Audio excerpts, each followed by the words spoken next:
l'interprétation dans l'église. Maintenant, nous les jeunes, nous devons nous engager dans des choses comme ça. Nous sommes des chrétiens, bien sûr. Nous devons servir Dieu avec les talents que Dieu nous a donnés. Nous devons les servir avec la possibilité qu'il nous a donnée. Nous devons les servir avec les dons qu'il nous a donnés.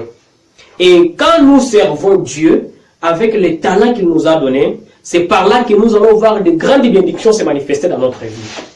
Maintenant, aujourd'hui, comme j'avais préparé de parler sur l'interprétation dans l'église, nous allons savoir qui est un interprète et comment il doit gérer son travail d'interprétation. C'est ce que nous allons voir aujourd'hui. Qui est un interprète et comment pourra-t-il gérer son rôle d'interprète dans l'église? Et comment il doit s'y prendre? Quel est son caractère? Quelles sont ses caractéristiques? Et comment il doit commencer à interpréter? Moi, personnellement, que je suis devant vous, j'ai d'abord été un interprète. C'est pourquoi je suis en train de vous parler comme ça. Même les expériences que je vais vous donner, ce sont les choses par lesquelles moi-même je suis passé. Je suis passé par là et je connais ce que j'ai dit. Bien qu'aujourd'hui je peux être un prédicateur, et comme je suis un pasteur, des choses comme ça, mais cela ne va pas faire que je ne puisse pas aider mes amis les jeunes. Nous sommes des amis. À part des frères, nous sommes des amis. Alors je dois vous aider. Et quand j'ai une idée, je dois aussi inculquer cela dans quelqu'un. Nous allons commencer par le premier point, qui est la définition de l'interprétation dans l'église. Cette définition que je vous donne, c'est moi qui vous donne ça. Parce que j'ai cherché beaucoup de définitions dans des dictionnaires, à l'internet et partout ailleurs. J'ai trouvé beaucoup de définitions. Et cette définition que je vais vous donner aujourd'hui, c'est une définition qui intègre, donc en grosso modo, toutes les définitions que vous connaissez là. Un interprète est un traducteur qui traduit la langue dans laquelle le prédicateur prêche à l'auditoire qui l'écoute. C'est moi qui ai trouvé ça. En fait, j'ai fait des recherches dans les dictionnaires, à l'internet. J'ai découvert qu'un interprète, c'est un traducteur. C'est ça le vrai terme. Donc c'est lui qui traduit une langue. Vous traduisez la langue. Vous transmettez la chose comme il faut. Et d'une manière directe. Ici, nous parlons de l'interprétation dans l'église. La traduction directe. J'aimerais que vous me compreniez dans ce sens-là. Une traduction directe. Alors, en tant qu'un interprète, vous devez savoir que vous êtes un traducteur. Vous traduisez ce que le prédicateur dit à l'auditoire. Ça, c'est moi qui ai trouvé cette définition. Ça, c'est selon moi.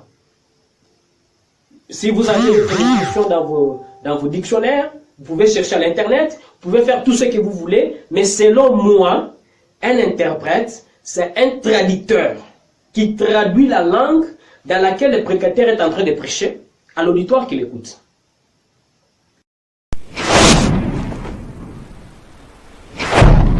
Oui. Qui est appelé à être un interprète?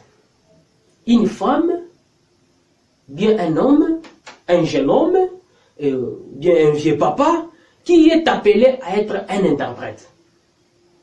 Un interprète, il peut être un homme ou soit une femme.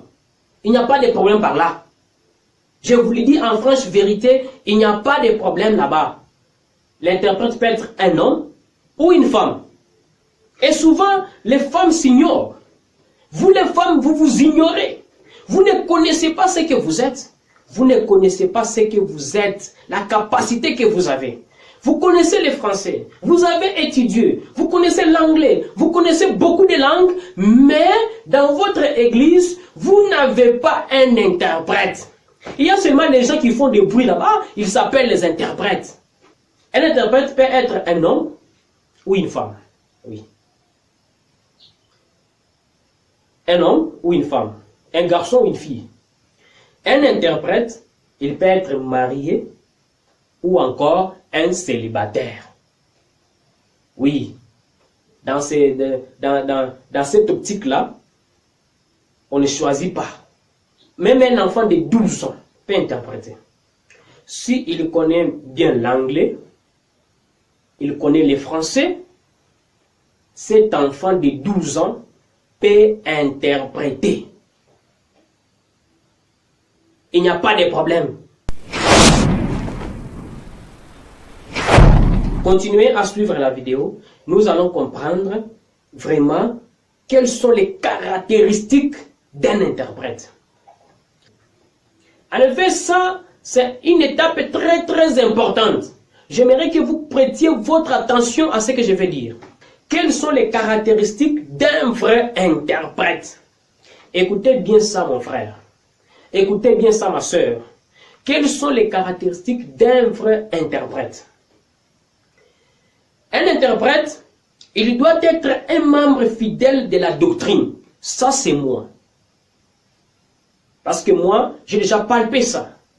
J'ai déjà été un interprète et je connais les hauts et les bas qui sont dans ce domaine-là. Un interprète, il doit être un membre fidèle de l'Église qui connaît bien la doctrine de cette Église-là. Pourquoi je dis ça? Par exemple, le pasteur est en train de prêcher et que l'interprète a une autre croyance que son pasteur. Alors là, ça ne sera pas tellement très bien. Parce que le pasteur peut faire certaines déclarations et l'interprète ne saura pas les transmettre aux gens comme il faut. C'est pourquoi il doit être membre et fidèle de l'Église qui soutient la doctrine de cette Église-là. Il doit avoir un bon témoignage dans son entourage. Parce que quand vous interprétez, vous prêchez aussi. Parce que quand vous passez devant les gens, pour interpréter, pour parler, il faut que les gens devant lesquels vous passez connaissent que ce frère ici, c'est un bon frère. C'est tellement un bon frère, alors c'est ce qui va faire que quand vous allez passer là-bas, les gens vont comprendre la prédication. Il faut avoir un bon témoignage. Un interprète, il ne doit pas avoir la vie des débauches. Mon frère, vous ne devez pas avoir une vie des débauches.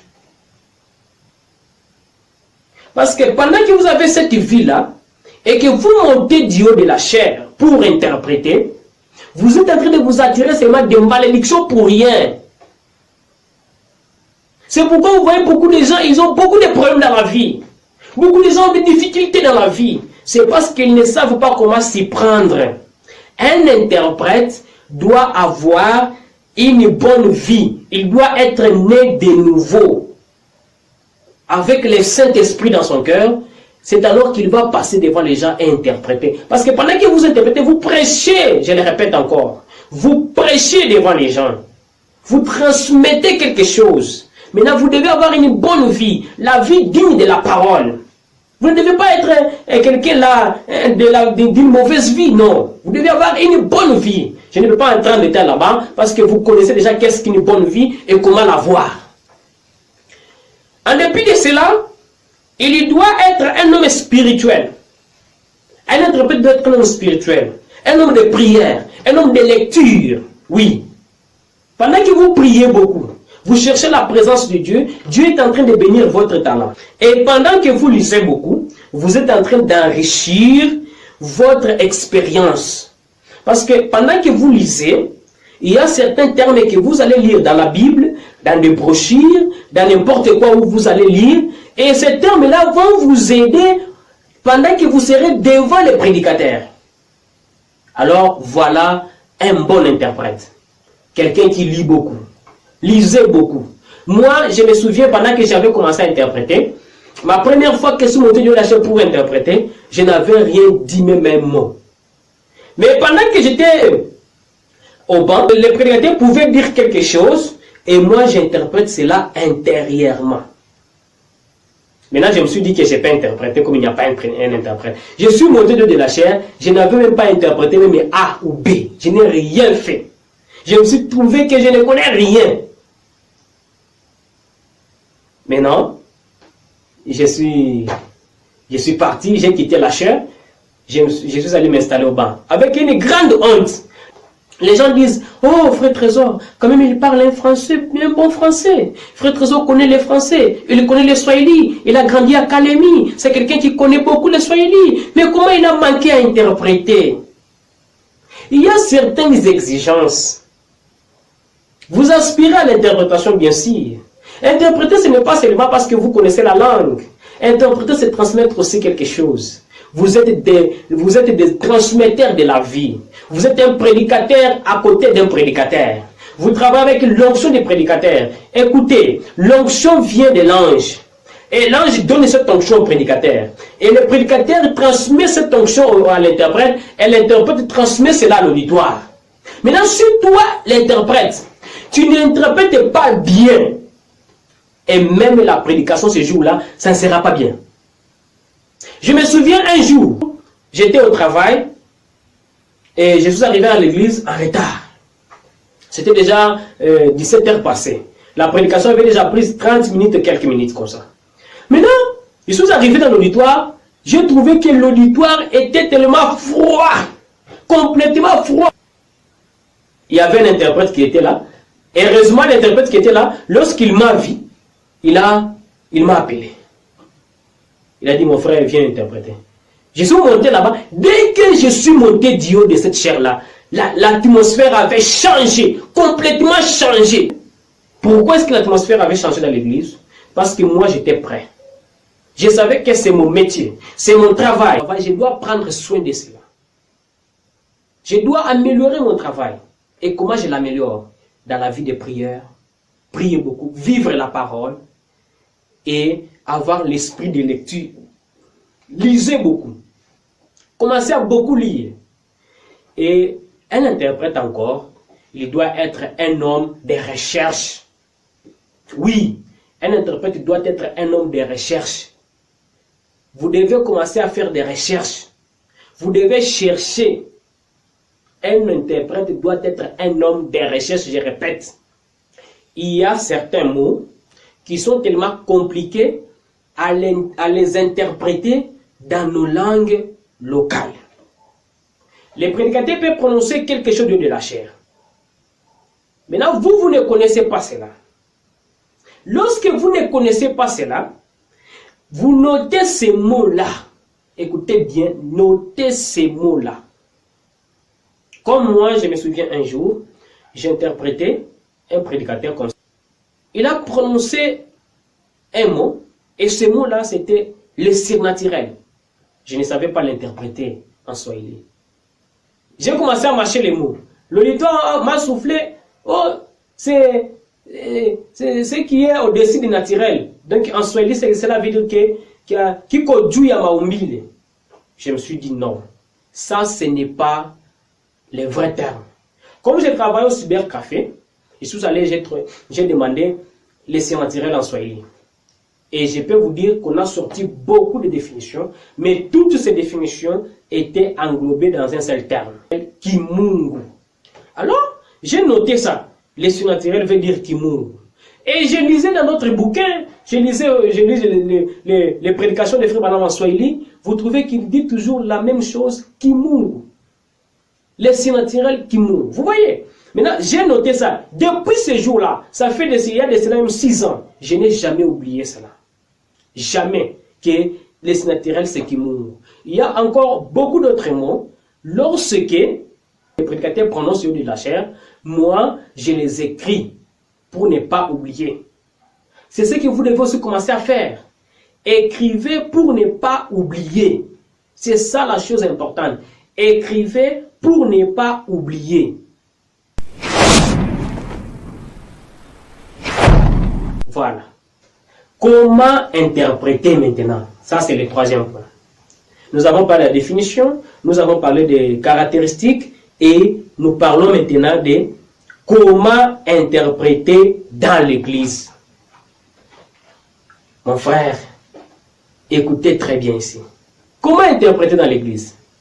Comment vous devez interpréter dans l'église?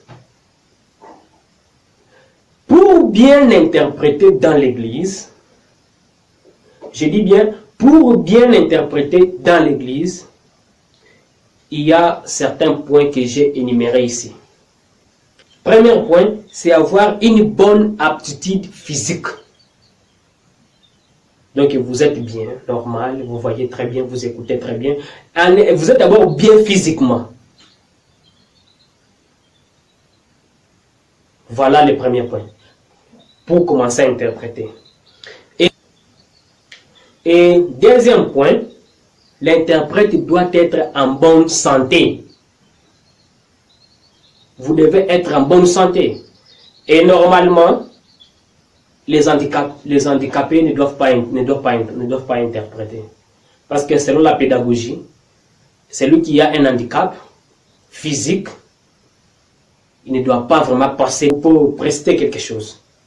Parce que les gens, au lieu d'écouter ce qu'il dit, ils vont commencer à chercher à voir son handicap là. Alors cela ne va pas vraiment transmettre la chose comme il faut. C'est pourquoi un handicapé, il peut ou n'est pas, je ne sais pas, mais selon moi, parce que tout ce que je vous dis c'est selon moi, parce que je suis en train de vous partager ce que moi je connais. C'est ça, partager ce que vous connaissez. Moi je vous partage en disant qu'un homme qui a l'handicap physique, il ne doit pas passer devant les gens pour interpréter. Là, je ne crois pas, je ne sais pas. Maintenant, oui, c'est facultatif. Hein? Je ne sais pas dans votre église s'il y a quelqu'un qui a un handicap physique qui interprète. Parce que j'ai déjà vu des prédicateurs qui n'ont pas vraiment des jambes, mais des prédicateurs qui sont tellement les handicapés physiques, mais qui prêchent. Et j'ai déjà vu beaucoup de choses comme ça. Je ne sais pas, dans leur philosophie, comment ils sont parvenus à arriver à ce stade-là. C'est la même chose avec un interprète. Maintenant, il y a ceci. Un interprète doit être mentalement stable. Vous devez être mentalement stable. Votre mental devait être stable. Vous ne devez pas avoir beaucoup de problèmes dans la tête. Vous ne pouvez pas interpréter, passer devant les gens, devant une foule de gens et avoir des problèmes dans la tête. Vous allez amener la lourdeur. Un interprète ne doit pas avoir des problèmes. Si vous trouvez que vous ne pouvez pas interpréter, vous avez des problèmes, vous avez des choses qui vous tracassent, ces jours-là, n'interprétez pas. S'il vous plaît, n'interprétez pas. Si le prédicateur va prêcher sans interprète, Dieu s'en occupera du reste. Mais si toi tu montes là-bas pour interpréter, tu vas tout déranger. N'interprétez pas. Je répète bien, n'interprétez pas. Il y a encore un autre truc que je devais ajouter par là. C'est que un interprète doit être rémunéré. Un interprète doit être payé par l'église. Si vous êtes un interprète, on doit vous payer dans l'église, là où vous travaillez. Parce que c'est un travail difficile. Vous travaillez de la même manière qu'un prédicateur. Moi, en tant qu'un prédicateur, si je vais passer devant les gens pour prêcher, j'ai le temps de méditer, de lire beaucoup, de connaître les sujets que je vais prêcher, de prier beaucoup pour chercher l'inspiration du Seigneur. C'est comme ça avec un interprète. Il doit être chaque fois dans la prière, chercher l'inspiration, chercher l'onction. Alors, même s'il travaille quelque part, il doit aussi être payé par l'église. De la même manière que le prédicateur est payé, l'interprète aussi doit être payé. Très bien encore. Il doit être bien gâté. Il faut savoir gâter les interprètes et pasteurs. Ce sont des choses, ce sont des pierres précieuses, un interprète. Si vous n'avez pas un interprète dans une église, c'est un problème. Un problème catastrophique. Vous pouvez avoir des drums, vous avez des instruments, vous avez une bonne sonorisation, mais s'il n'y a pas un interprète, c'est compliqué vraiment. C'est vraiment compliqué, parce que ce n'est pas tout le monde qui comprend le français, ce n'est pas tout le monde qui comprend l'anglais. Maintenant, il faut qu'il y ait quelqu'un qui comprend cette langue-là, qui peut aussi transmettre l'idée aux autres. Voilà un interprète. Si vous êtes un interprète qui me suivez maintenant, vous êtes heureux, mon frère. Vous êtes heureuse, ma soeur. Maintenant, nous quittons là-bas. Nous pouvons dire qu'un interprète doit être aussi apte. Oui, nous sommes toujours dans la rubrique comment interpréter. Un interprète doit être aussi apte. Pendant que vous êtes en train d'interpréter, vous devez commencer à écouter les prédicateurs. Votre oreille est au prédicateur. N'écoutez pas celui qui est à côté, à l'autre côté, mais vous écoutez le prédicateur. Vous êtes attentif à ce qu'il dit. Quand le prédicateur vous fait prononcer quelque chose, vous savez déjà par où il va en venir. Et vous pouvez interpréter les termes, vous pouvez interpréter la phrase que le prédicateur devait parler avant qu'il le parle même. C'est pourquoi l'interprète doit être un homme spirituel. C'est comme ça que moi j'interprétais. Et j'étais aimé partout. Les gens m'aimaient. Alors tout ça c'est quoi? C'est parce que j'ai soigné bien mon métier. Alors, si vous êtes un interprète, il faut être apte. C'est pourquoi pour avoir cette aptitude-là, il faut lire beaucoup. Lisez beaucoup. Si vous êtes un interprète des églises du réveil, lisez beaucoup la Bible. Il faut connaître les mots-clés qui sont dans la Bible. Les connaître dans votre langue. Et un interprète, je voulais encore ajouter, j'ai failli oublier, un interprète doit avoir la Bible de leur langue locale. Pas, moi je dois interpréter, par exemple, en Chiluba, ou bien en Kikongo. Je monte toujours de la chair avec la Bible française. Non! Vous montez là-bas pour interpréter avec la Bible de cette langue-là, cette langue locale. Montez avec la Bible. Ça, c'est mon expérience. Ça, c'est ce que moi, je sais pour un interprète. Vous devez interpréter avec la Bible de la langue locale. Si c'est le Swahili, interprétez en Swahili. Si c'est le Zoulou, c'est en Zoulou. Si c'est en Afrikaner, c'est en Afrikaner. Si c'est dans n'importe quelle langue, que ce soit votre langue locale, interprétez avec la Bible à main. Quand le prédicateur dit, lisons Matthieu chapitre 25, et vous lisez dans votre langue locale, Matthieu chapitre 25. Vous lisez cela intégralement, de la même manière que le prédicateur le lit dans la Bible en français, ou bien en anglais, ou bien en latin, ou bien, je ne sais pas, en espagnol, ou bien en allemand. Quand il lit la Bible dans cette langue-là, vous aussi vous lisez dans votre langue locale. Voilà la bonne façon d'interpréter aussi. Lisez dans votre langue locale. Il y a les problèmes, les gens du message, comme on peut dire, les gens du message, les messages temps de la fin, prêchés par le prophète William Marion Branham. Les interprètes ont des difficultés de monter de la chair aussi avec des brochures. Parce que dans les messages, on prêche avec des brochures. Mais je peux vous ajouter quelque chose. Vous avez des smartphones, vous avez des téléphones, des bons téléphones, où vous pouvez entrer dans Play Store, vous écrivez toute la brochure en Swahili, on va vous sortir l'application de brochure en Swahili.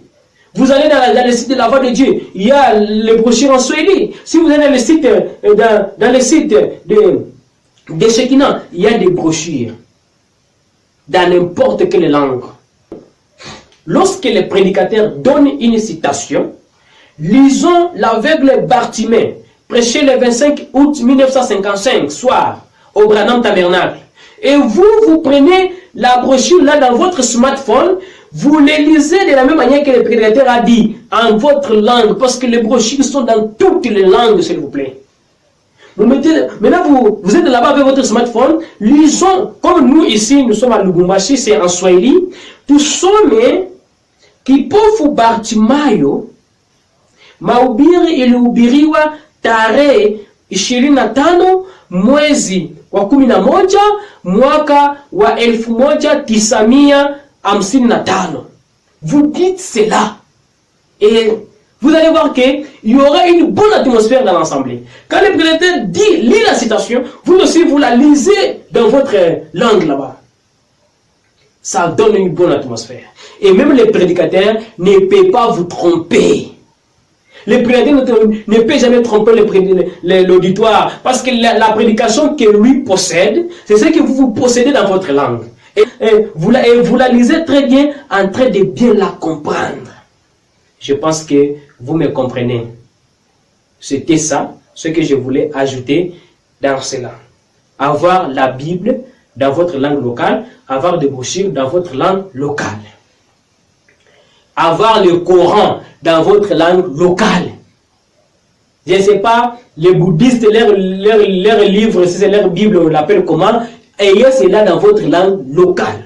Pour bien transmettre les messages à l'auditoire. Vous devez être apte, oui. C'est comme ça que quand j'ai commencé à interpréter, j'avais un bon enseignant, pasteur Moussa Wayesu, de Oiseau Tacheté Tabernacle à Kamina. Le pasteur Moussa, il me disait quoi? Il a dit que si tu montes de la chair, et que les prédicateurs, tu vois que le prédicateur est en train de monter, vous montez ensemble avec lui. Parce qu'un interprète, c'est un hypocrite. Il peut créer une onction fabriquée, oui, c'est son métier, c'est comme ça. Pour créer une atmosphère, parce que l'interprétation fait partie des animations qui accompagnent les cultes. S'il n'y a pas une bonne interprétation, la culte ne sera pas bien animée. Bien qu'il y aura des chants, mais si les prédicateurs prêchent, il n'y a pas un bon interprète, il n'y aura pas vraiment une bonne animation de culte.